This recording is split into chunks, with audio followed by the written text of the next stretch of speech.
Hello friends, welcome to చందమామ కథలు by RK. చందమామ కథల ప్రపంచంలోకి వెళ్దామా?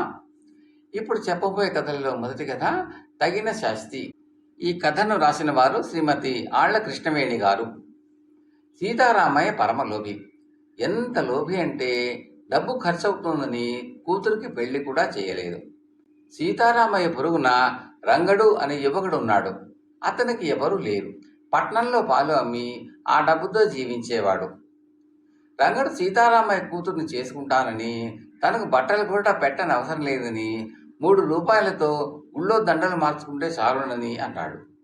3 రూపాయలు కూడా ఖర్చు చేయడానికి మనసొప్పగా సీతారామయ్య పెళ్లి వాయిదా వేస్తూ వచ్చాడు. ఉన్నట్టుండి ఒక రోజున సీతారామయ్యకు చక్కెర పొంగలి మీద మనసు మళ్ళింది. చక్కెర పొంగలికి ఖర్చు అవుతుంది, చక్కెర పొంగలి తిని తీరవలసిందే. కానీ ఇంట్లో చేస్తే భార్య కుమార్తె కూడా తింటారు.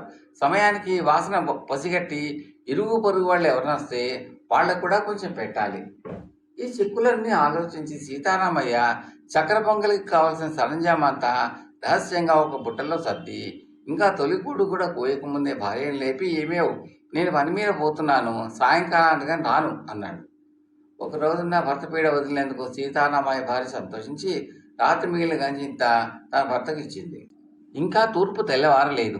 సీతారామయ్య అడవికి పోయి 3 రాళ్లు తెచ్చి పొయ్యి చేసి ఎండు చితుకులు ఏరి తెచ్చి బియ్యము, పెసరపప్పు, పాలు, నెయ్యి అన్ని బుట్టల్లో నుంచి తీసి కుండ మీద పొయ్యి పెట్టి చక్కెర పొంగి చేయని ఆరంభించాడు.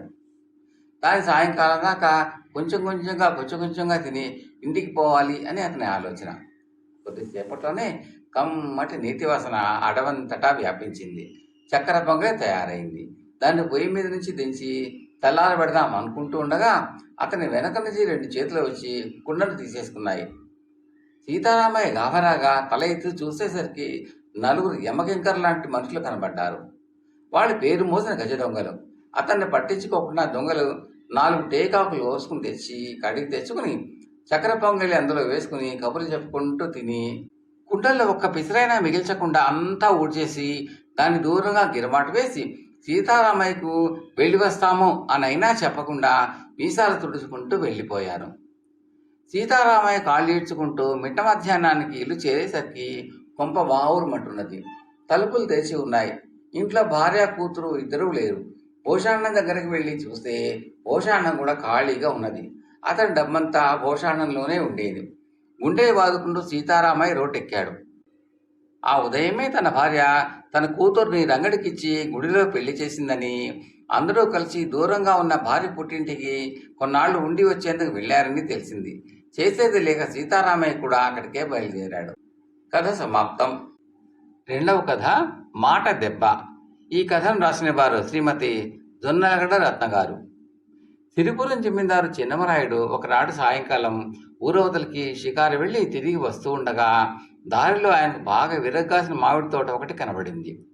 జమీందారు గారు ఆ తోటకి ఆశ్చర్యంగా చూస్తూ నిలబడ్డాడు. అది గమనించిన దివాకరుడు ఆయనతో, ప్రభు, లోగడ తమరు ఈ తోటకేసి వచ్చినట్టు లేదు, ఈ తోట తమరిదే అన్నాడు చిన్నగా నవ్వుతూ.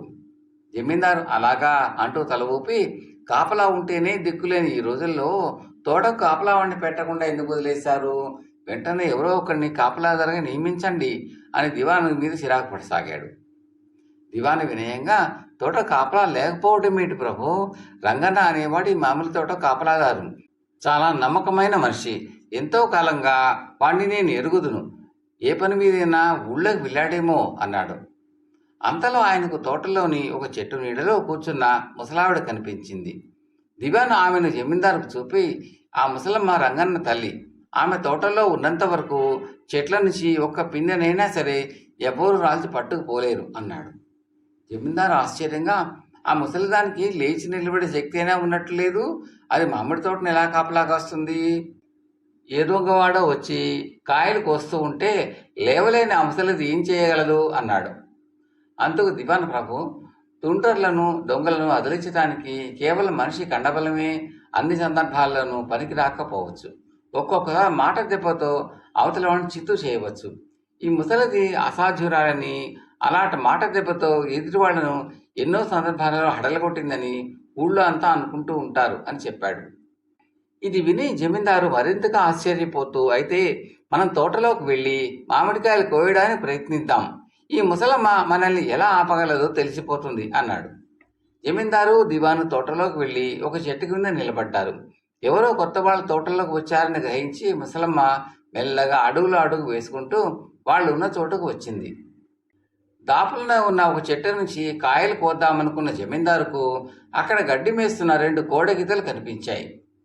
ఆయన ముందుకు వెళ్ళడానికి కొంచెం సంకోచించి ముసలమ్మను, అవ్వా, ఆ గీతలు పోట్లమారివి కాదు కదా అని అడిగాడు. ముసలమ్మకు చూపు తక్కువ. ఆమె జమీందారును చూసి ఎంతో కాలమైంది. ఆ కారణం వల్ల ఆమె జమీందారును గుర్తుపట్టలేక ఆయన కేసి కోపంగా చూస్తూ, మీరేం పని మీద వచ్చారో నాకు తెలుసు. ఆ గీతలు పోట్లమారివో కాదో నాకు తెలియదు. కానీ వాటికి తమ గట్టేదో తాము మేయడం తప్ప తమది కాని గడ్డి కరవడానికి అవి ఇతరుల తోటల్లోకి దొరబడవు అన్నది. ముసలమ్మ మాటల్లోని వ్యంగ్యం జమీందారుకు చురుక్కుమని తగిలింది. ఆయన చప్పున వెనుదిరిగి తోట బయటికి నడవసాగాడు. దివాన్ తృప్తిగా తలాడిస్తూ ఆయనను అనుసరించాడు. ముసలమ్మ వాళ్ళకేసి చూస్తూ కొంతసేపు నిలబడి ఆ తర్వాత వెళ్ళి చెట్టు నీడలో కూర్చున్నది. తోటలో నుంచి బయటికి వచ్చాక దివాన్ జమీందారుతో, చూసారా, అర్థం చేసుకోగల మనిషికి మాట దెబ్బ తట్టుకోవడం ఎంత కష్టమో అన్నాడు చిన్నగా నవ్వుతూ. జమీందారు చిరునవ్వు నవ్వుతూ అవునవును అన్నట్టు తల ఊపాడు. వాళ్ళు తోటలో నుంచి కాలిబాట దగ్గరకు రాగానే ఊళ్ళో నుంచి తిరిగి వస్తున్న రంగన్న వాళ్ళకి ఎదురుపడి నమస్కరించాడు.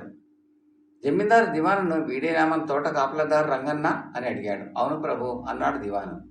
జమీందారు రంగన్న కేసి మెచ్చుకోలుగా తలాడించి, ఒరే రంగన్న, నా చేతిలోని బాణాకర దెబ్బకు సాటి రాగలదురా మీ అమ్మ మాట దెబ్బ. ఇదిగో నా బహుమానంగా ఈ డబ్బు మీ అమ్మకివ్వు అంటూ చొక్కాలోంచి 10 వరహాలు తీసి రంగన్న చేతిలో పెట్టాడు. కథ సమాప్తం. తర్వాతి కథ ఇంగితం లేని ఎలుగుబంటి. ఈ కథను రాసిన శ్రీ టి శంభుదాస్ గారు.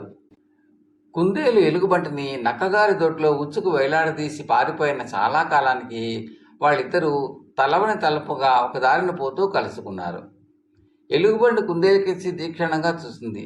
కుందేలు మాత్రం ఇదేది గమనించినట్టు అమాయకంగా, ఎలుగుబంటి మామ, ఎన్నాళ్ళు కనిపించావో, అత్తయ్య మరదల పిల్లలు కులాసాగా ఉన్నారా అని అడిగింది. అత్తయ్య అంటే ఎలుగుబంటి భార్య, మరదల పిల్ల అంటే ఎలుగుబంటి కూతురు. లోపల మండిపోతున్నప్పటికీ ఎలుగుబంటి పైకి సౌమ్యంగా అంతా బాగానే ఉన్నాం అంది.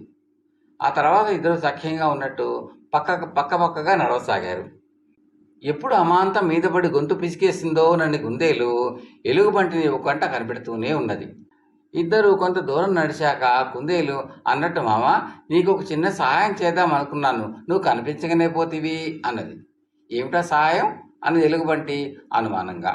మరేం లేదు, మా తోపులో గుల్ల చెట్టు మీద పోతంత తేనె తుట్టి ఉన్నది, దాన్ని తెచ్చుకుంటేవా మీ కుటుంబానికి 4 రోజులు నిరాక్షేపణంగా వెళ్ళిపోతుంది అన్నది కుందేలు. గుల్ల చెట్టు మీదనా అన్నది ఎలుగుబంటి ఆశ్చర్యంగా. అవును, అది పైనుంచి కింది దాకా గొల్లే. బోధలో ఒక తొర్ర ఉన్నది, దానిలో దూరి నువ్వు పైకి పోతేవా నేను పొడవాటి కర్రతో తేనె తుట్టను నీకేసి తోస్తాను, నువ్వు అమాంతం దాన్ని పట్టుకుని దిగి రావచ్చు అన్నది కుందేలు. అయితే ఆలస్యం ఎందుకు, పద అన్నది ఎలుగుబంటి. ఇద్దరూ కలిసి కుందేలు తోపును సమీపించారు. అబ్బా, తేనె వాసన అన్నది ఎలుగుబంటి. అదుగో పుల్ల చెట్టు అంది కుందేలు ఎగురుతూ. అదుగో తేనె పట్టు అంది ఎలుగుబంటి ఉత్సాహంగా. అదుగో పొదలో తొర్ర అన్నది కుందేలు. కొంచెం సేపటికల్లా కుందేలు ఎలుగుబంటి చెట్టును సమీపించాయి. చూడు మామ, ఆ తొర్రలో నుంచి లోపలికి దూరి పైకి వెళ్ళు, ఈలోపుగా నేను గడతో తేనె తొట్టును నీకేసి వస్తాను అంది కుందేలు. సరైన ఎలుగుబంటి చెట్టు త్వరలో తలదూర్చింది. ఈలోపుగానే కుందేలు గడతో తేనె తొట్టును పోటు పొడిచి తేనెటీగలు రేపింది. అవి చెట్టు త్వరకుండా దిగి వచ్చి ఎలుగుబంటి తలను చెడగొట్టసాగాయి. అయ్యో అయ్యో, మామ, తేనెంత కింద కారిపోతున్నది, తాగేయి మామ, తాగేయి అని కుందేలు అరవసాగింది. ఎలుగుబంటి తేనె ఎక్కడా కనబడలేదు, కానీ తేనెటీగలు మాత్రం ఒళ్ళంతా చెడగొట్టడం చేత తలంతా వాసి చెట్టు తోరల నుంచి బయటికి రాకుండా ఇరుక్కుపోయింది. తలలా వెక్కిన మా అమ్మకు తెలియదు తేనె మజా అని పాట పాడుతూ కుందేలు చెట్టు చుట్టూ నృత్యం చేసి సాగింది. కథ సమాప్తం. తరువాతి కథ గయ్యాళి భార్యలు. ఒకే రోజున 2 మనుషులు చచ్చిపోయి చిత్రగుప్తుడు ఎదురుట నిలబడ్డారు. చిత్రగుప్తుడు మొదటివాడికే తిరిగి, నువ్వు ఏమేం పాపాలు చేశావు అని అడిగాడు. చేయకేం బాబు, చిల్లర పాపాలు చాలా చేశాను. చేసిన పాపాలకు శిక్ష తప్పుతుందా? ఎంతకాలం నరకంలో ఉండాలో సెలవియండి అన్నాడు ఆ మనిషి. చిత్రగుప్తుడు నవ్వి, నువ్వు గయ్యాళి కామమ్మ మొగుడివి కదూ, నువ్వు అనుభవించినంత నరకం భూమి మీదే అనుభవించేశావు, నువ్వు ఇక స్వర్గానికి వెళ్ళవచ్చు అన్నాడు. దేవతలు వచ్చి ఆ మనిషిని స్వర్గానికి తీసుకుపోయారు.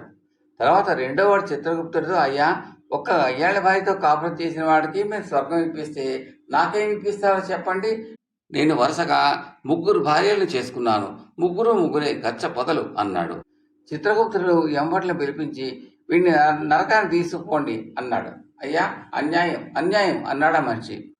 ఓయి, స్వర్గం అనేది అదృష్టహీనుల కోసం ఏర్పడింది కానీ బుద్ధిహీనుల కోసం మాత్రం కాదు అని జవాబిచ్చాడు చిత్రగుప్తుడు. కథ సమాప్తం. తర్వాతి కథ ఆస్థాన సోమరులు. ఈ కథను రాసిన వారు శ్రీ కె రావు గారు. ఒక గ్రామంలో ఒక రైతుకు 2 కొడుకులు ఉండేవాళ్ళు. వాళ్ళు పరమ సోమరులు. ఒకటి పేరు సోమన్న, రెండవ వాడి పేరు సూరన్న. తండ్రి వాళ్ళ చేత ఎన్ని విధాలు ప్రయత్నించి వాళ్ళ చేత ఏ పని చేయించలేకపోయాడు. చివరకు ప్రాణం విసిగి ఒకనాడు, మీకు తిండి పెట్టకుండా దండగా నా ఇంట్లో తక్షణం వెళ్ళిపోండి అని తరిమేశాడు. వాళ్ళు ఊరు వదిలి బయలుదేరారు. దారిలో సోమన్నకు ఒక రూక కనిపించింది. కానీ అతడి వంగి తీసుకునే ఓపిక లేక సూరన్నతో, ఆ రూక తీసుకురా తమ్ముడు అంటూ ముందుకు నడిచాడు. సూరన్న దాన్ని తీసుకోలేదు. తన అన్న దాన్ని చూశాడు కనుక వాడే తీసుకుని ఉండవలసింది అని వాడు అనుకున్నాడు. ఇద్దరు గ్రామంలోకి వెళ్ళారు. ఇద్దరికి ఆకలి దహించుకుపోతున్నది. ఒక దుకాణంలో అరటిపళ్ళు అమ్ముతున్నారు. ఆ అరటిపళ్ళు ఎలా అమ్ముతున్నావు అని సోమన్న దుకాణం వాడిని అడిగాడు. డజన్ పళ్ళ ఖరీదు 1/2 రూక అన్నాడు దుకాణం వాడు. ఒలిచి నోట్లో పెడితే ఎంత తీసుకుంటావు అని సోమన్న మళ్ళీ అడిగాడు. 1 రూక అన్నాడు దుకాణం వాడు. మాకు ఇద్దరికి చెరో 6 అరటిపళ్ళు ఒలిచి నోట్లో పెట్టు అన్నాడు సోమన్న. దుకాణం వాడు పెట్టిన అరటిపళ్ళు తిన్నాక ఇద్దరికి ఆకలి తీరింది. తమ్ముడు, ఆ రూక ఆ మనిషికి ఇచ్చేయి అన్నాడు సోమన్న. ఏ రూక అని సూరన్న అడిగాడు. నేను తీసుకోమంటేనే ఆ రూక అన్నాడు సోమన్న. సూరన్న మాట్లాడక నేలకేసి చూస్తూ ఉండిపోయాడు. వాళ్ళిద్దరి దగ్గర డబ్బులు లేవని దుకాణం వాడికి తెలిసిపోయింది. వాడు ఆ ఇద్దరిని ఒక గుంజకు కట్టేశాడు. వాడు అక్కడ మోగిన జనంతో వాళ్ళని గురించి చెబుతూ ఉండగా రాజభట్లు అక్కడికి వచ్చి సోమన్న సూరన్నల వృత్తాంతం విని వాళ్ళిద్దరూ దుకాణం వాడికి ఇవ్వవలసిన రూక తామే ఇచ్చి ఆ ఇద్దరిని రాజుగారి దగ్గరకు తీసుకుపోయారు. ఆ రాజుగారు సోమరులను వెతికి పట్టుకురమ్మని తన భటులను గ్రామాల మీదకి పంపి ఉన్నాడు. ఆయనకు ఒకనాడు ఒక బ్రహ్మాండమైన ఆలోచన వచ్చింది. తన ఆస్థానంలో సోమరులు లేరు. ఆస్థాన సోమరులు ఏర్పాటు చేసుకోవాలన్న కోరిక కొద్దీ ఆయన తన దేశంలో కనిపించిన సోమరులను అందరినీ భట్ల చేత ఇలాగే నగరానికి తెప్పించాడు. గ్రామాల నుంచి వచ్చిన సోమరులను అందరినీ రాజ్యసభలో హాజరుపరిచారు. వాళ్ళంతా చాలామంది ఉన్నారు. ఈలో సోమరులైన వాళ్ళంతా చేతులెత్తండి అన్నాడు రాజు. కొందరు చేతులు పైకెత్తారు, కొందరు కొంచెంగా ఎత్తారు. సోమన్న సూరన్నలు మాత్రం అసలు చేతులు ఎత్తనే లేదు. మీరిద్దరూ సోమరులు కారా, చేతులు ఎత్తలేదేం అని రాజు అడిగాడు. ఎందుకండి, అదోసరమా, తెలుస్తూనే ఉందిగా అన్నాడు సోమన్న. రాజు సంతోషించి వాళ్ళిద్దరే నిజమైన సోమరులని నిర్ణయించాడు. వీళ్ళని అప్పుడే ఆస్థాన సోమరులని నిర్ణయించేశారా అన్నాడు మంత్రి. లేదు లేదు, వీళ్ళకి ఇంకా 2 పరీక్షలు ఉన్నాయి అన్నాడు రాజు. రాజభట్లు వారిని ఒక గదిలోకి తీసుకుపోయారు. అక్కడ పంచభక్ష పరమాన్నాలు పాత్రలో పెట్టి ఉన్నాయి. ఆకలి మీద ఉన్న అన్నదమ్ములకు వాటిని చూడగానే ప్రాణం లేచి వచ్చినట్టయింది. కానీ తినటానికి విస్తళ్ళు లేవు. నువ్వు పోయి 2 విస్తర్లు పట్టుకురా తమ్ముడు అన్నాడు సోమన్న. ఎందుకు వచ్చిన శ్రమ, మన్ని ఇక్కడ తెచ్చిన వాళ్ళు విస్తలు తీసుకురారా అన్నాడు తమ్ముడు. అరగంట గడిచింది. వాళ్ళు ముద్దులాగా కదలనే లేదు. ఇంతలో ఆ గదిలోకి ఒక కుక్క వచ్చింది. అది వంటకాలన్నీ తినేస్తూ ఉంటే దాన్ని తోరటానికి కూడా ఇద్దరూ ప్రయత్నించలేదు. ఇదంతా రహస్యంగా కనిపెడుతున్న రాజు పరమానందంతో 2వ పరీక్షలో కూడా వీళ్ళు నెగ్గారు. 3వ పరీక్ష కూడా పెడదాం అన్నాడు మంత్రితో. రాజభట్లు వచ్చి ఆ అన్నదమ్ములను మీ భోజనాలు అయ్యాయా అని అడిగారు. లేదు అన్నారు సోమరులు. భటులు వాళ్ళను ఒక పూరిపాకలోకి తీసుకుపోయి అందులో వాళ్ళకు భోజనాలు ఏర్పాటు చేశారు. అంతలోనే పాకకు నిప్పు అంటుకున్నది. ఇద్దరూ భోజనం ముగించి భుక్తాయాసంతో నడుములు వాల్చారు. అప్పుడు వాళ్లకు పాక తగలబడుతూ ఉండడం కనబడింది. పాక తగలబడుతున్నట్టున్నదే అన్నాడు ఒకడు. మంటలింకా దూరంగానే ఉన్నాయిలే, మన దాకా రాని అన్నాడు రెండోవాడు. ఈ లోపల రాజుగారి మనుషులు ఆర్పనే ఆర్పేస్తారులే అన్నాడు మొదటివాడు. ఇలా మాట్లాడుకున్నారే కానీ ఇద్దరూ కదలనే లేదు. రాజుగారికి పరమానందమైంది. భటులను పంపి వాళ్ళిద్దరినీ బయటికి మోయించి తెచ్చి వాళ్ళను తన ఆస్థాన సోమరులుగా నియమించుకున్నాడు. కథ సమాప్తం. తర్వాతి కథ 4వ సూత్రం. ఈ కథను రాసిన వారు శ్రీ ఎల్ భానుప్రసాద్ గారు. ఒక ఊళ్ళో ఒక ధనికుడు ఉన్నాడు. అతనికి 2 కొడుకులు. ధనికుడు తన జీవితం అంతా కష్టించి కొడుకుల కోసం బోలెడంత డబ్బు కూడబెట్టాడు. ఆయన తన అవసాన కాలంలో కొడుకులకు ఒక పత్రం ఇస్తూ, దీన్ని మీ తాత నాకిచ్చాడు. ఇందులో సుఖంగా బతకడానికి అవసరమైన 4 సూత్రాలున్నాయి. వాటిలో మొదటి 3 పాటించినట్టయితే 4వ దానితో పని లేదు. నేను అలాగే జీవించాను. మీరు కూడా మొదటి 3 సూత్రాలను పాటించి 4వది అవసరం రాకుండా జీవించండి అని చెప్పి కన్నుమూశాడు. తండ్రికి ఉత్తరక్రియలన్నీ చేసినాక అన్నదమ్ములిద్దరూ ఆ పత్రంలో ఉన్న సూత్రాలు ఇలా చదువుకున్నారు. 1. రుచిగా భోజనం చేయాలి. 2. ఒళ్ళు మరిచి నిద్రపోవాలి. 3. తోడు లేక తిరగరాదు. 4. కాలం కలిసి రాకపోతే గంగకు గోదావరికి మధ్య కాలవ తవ్వాలి. అన్నయ్య ఈ సూత్రాలను గురించి శ్రద్ధగా ఆలోచించాడు. కానీ తమ్ముడు, ఇవి అందరికీ తెలిసినవే అన్నాడు. అలా కాదు, ఇందులో ఏదో గూఢార్థం ఉంది. లేకపోతే మన తాత ఈ పత్రాన్ని మన తండ్రికి ఇవ్వడు. ఆయన దీన్ని భద్రంగా దాచిపెట్టి మనకివ్వడు అన్నాడు అన్న. మొదటి 3 సూత్రాలు తెలుస్తూనే ఉన్నాయి. సుఖంగా తినాలి, హాయిగా పడుకోవాలి, స్నేహితులతో సరదాగా తిరగాలి. 4వదే కొంచెం శ్రమతో కూడిన పని అన్నాడు తమ్ముడు. తొందరపడవద్దని, కొంచెం ఆలోచించమని అన్న ఎంత చెప్పినా వినక తమ్ముడు తండ్రి సంపాదనలో తన వంతు పుచ్చేసుకుని నిశ్చింతగా తింటూ తిరుగుతూ స్నేహితులతో కలిసి వినోదాలతో కాలం వెళ్ళబుచ్చుతూ తన వంతు డబ్బంతా కొద్ది కాలంలోనే హారతి కర్పూరంలాగా మాయం చేసి కట్టుబట్టలతో మిగిలాడు. ఆ తర్వాత అతను తన అన్న వద్దకు వెళ్ళి, తాతయ్య పత్రంలో రాసిపెట్టినట్టే నడుచుకున్నాను. నా గది ఏమైందో చూడు. నువ్వు తాతయ్య చెప్పిన సూత్రాలు ఏమీ పాటించక నిక్షేపంగా ఉన్నావు అన్నాడు. నేను తాతయ్య చెప్పిన సూత్రాలను సరిగ్గా అర్థం చేసుకున్నందువల్లనే నీలాగా చెడిపోలేదు అన్నాడు అన్న. నువ్వు ఎలా అర్థం చేసుకున్నావు అని తమ్ముడు అడిగాడు. చూడు, రుచిగా భోజనం చేయటం అంటే ఏమిటి? బాగా ఆకలి మీద ఉన్న వాటికే రుచి బాగా తెలుస్తుంది. ఆకలి ఉండి భోజనం చేయటం అన్నది మొదటి సూత్రం. అలాగే బాగా శరీరశ్రమ చేసిన వాడికి తప్ప ఒళ్ళు తెలియని నిద్ర రాదు. అలసిపోయేదాకా పనిచేయమన్నది 2వ సూత్రం. తోడు లేకుండా తిరగవద్దు అంటే అడ్డమైన వాళ్లను వెంట వేసుకుని తిరగాలని కాదు, చేతికర్ర లేకుండా వెళ్ళవద్దు అని. వాటిని నేను అమలు చేశాను అన్నాడు అన్న. అయితే నాకు గంగ నుంచి గోదావరికి కాలువ తవ్వడం తప్పదా అన్నాడు తమ్ముడు విచారంగా. దాన్ని కూడా నువ్వు అపార్థం చేసుకున్నావు. గంగా అంటే మన బావి, గోదావరి అంటే పశువుల కొట్టం. వీటి మధ్య తవ్వితే గాని తాతయ్య ఉద్దేశం తెలియదు అన్నాడు అన్న. అన్న అనుకున్నట్టే బావికి పశువుల కొట్టానికి మధ్య తవ్వగా వాళ్ళ తాత పాతి పెట్టిన డబ్బు దొరికింది. దాంతో తమ్ముడి దుర్దశ తొలగిపోయింది. కథ సమాప్తం. మీకు ఈ కంటెంట్ నచ్చితే లైక్ చేయండి, బంధుమిత్రులు షేర్ చేయండి, సబ్స్క్రైబ్ చేసి గంట సింబల్ కాల్ కూడా అనుకోండి.